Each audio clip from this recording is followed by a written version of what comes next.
Nagkataon po na may kanya-kanya na po silang schedule on April 19, gusto yung mga nila sumama, hindi po talaga kaya. Yung po talaga yun.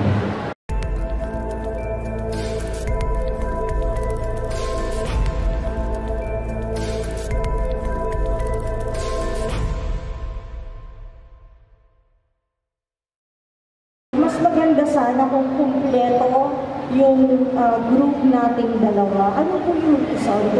Bakit hindi makakasama yung ilan po nating mga miyembro dito sa ating The Sign 90 Super Show? Actually, gusto po namin sila makasama. Ang pinaka-problema lang po talaga is yung schedule ng mga kasama namin. Nagkataon po na may kanya-kanya na po silang schedule on April 19, gusto yung mga nila sumama, hindi po talaga kaya. Yung po talaga yun. Having said that po, nandito po pupunta po sila Spencer and surprise lang, dapat ba yun? Alam na. Yeah, kaya so as much as possible din po, napililit po namin maging kompleto. So, surprisingly, naging okay po si Spencer. Nasa UK po siya, kasama po niya si Michael. And then after that, nag-yes naman din po si Danilo Barrios. So as much as we can po, tinatry po namin na maging kompleto. And then you'll never know after this kung maging maganda ang feedback po. Why not, if given a chance, magkompleto po ang grupo ng Street Boys. Thank you po for the question. Thank you. Marco, sa side ng... Sa UNP po, tinatry ko rin po mag-iwalay na sila. Hindi po. Hindi kasi si Wawi, busy po sa Zumba. So, sobrang advanced po yung mga schedule na. Same po dun sa Twins at saka si Jericho. Si Wawi kasi po, body niya si Wawi sa Zumba.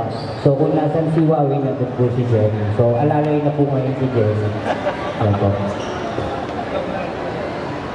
Yun lang po. Busy, sobra kasi advanced yung... Sa Zumba po kasi 1 month, 2 months, 3 months, naka-schedule na po sila talaga. Kahit po kami, ganun din po kami ni Cristo. Advance po yung booking namin. Si Brian, anong country si Brian?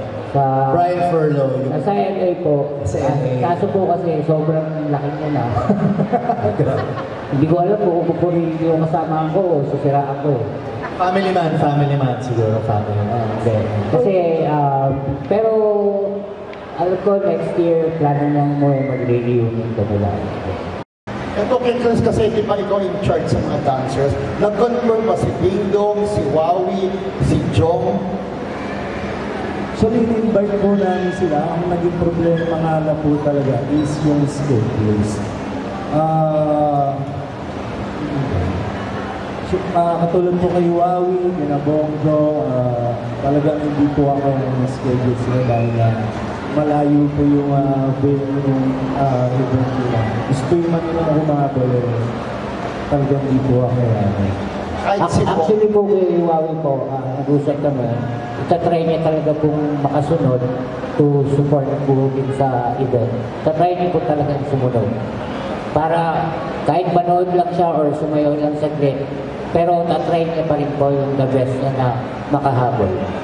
Tapos regarding naman po kay Boss Dong, boss ko rin po kasi si Boss Dong. Ako po yung brand ambassador ng Dingdong Rider.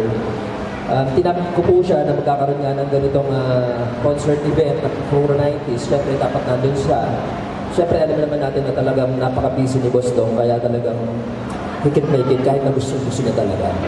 Ayun po. Saka okay naman, sabi niya magkahawig naman tayo, ikaw na lang represent sa Charay. When is the last time po na nakasama niya sa performances po si Bong at si Joey Lalo po? During, Christmas special nung...